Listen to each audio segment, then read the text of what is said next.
The question is, why have the Chinese chosen this particular time to move?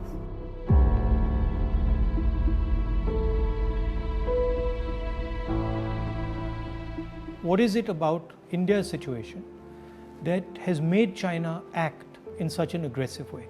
What is it about this moment in time that has allowed the Chinese to have the confidence that they can move against a country like India? And to understand that, you have to go into multiple spaces. Countries are protected not by one particular thing, but by a confluence of forces, by a confluence of systems. Okay?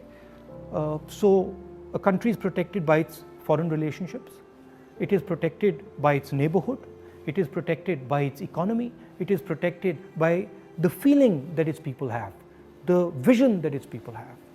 And what has happened over the last 6 years, that on all those areas, India has been disturbed and disrupted. And I'll cover each one of them. Let's start with foreign policy. Our relationship with the outside world used to be with multiple countries. We had a relationship with America, strategic partnership with America, I would say, and that is very important.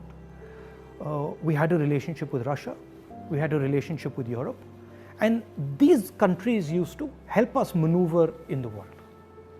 Today, our relationship has become transactional. We have a transactional relationship with the United States. We have disturbed our relationship with the Russians. We have a transactional relationship with Europe. Now let's come to our neighborhood.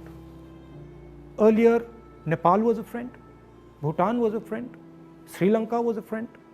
Our neighborhood, other than Pakistan, was working with India and saw itself as being partnered with India. Today, Nepal is angry with us. If you go to Nepal and you speak to the Nepali people, they are furious with what has happened. Sri Lankans have given a port to the Chinese. Maldives is disturbed. Bhutan is disturbed. So we have disrupted our foreign partners, we've disrupted our neighborhood. Now let's come to the economy. Our pride, something that India used to go to the rest of the world and talk about, boast about. Worst economic growth, 50 years, no end in sight, absolute disaster, unemployment highest in 40-50 years. So our strengths have suddenly become our weaknesses.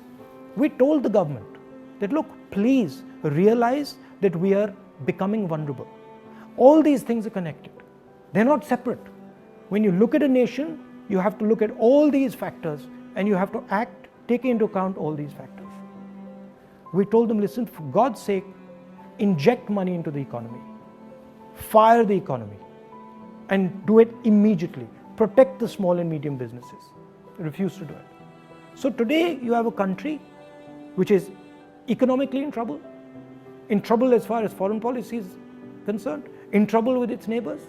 And that's why the Chinese have decided that this is possibly the best time to act. And that is why they have acted.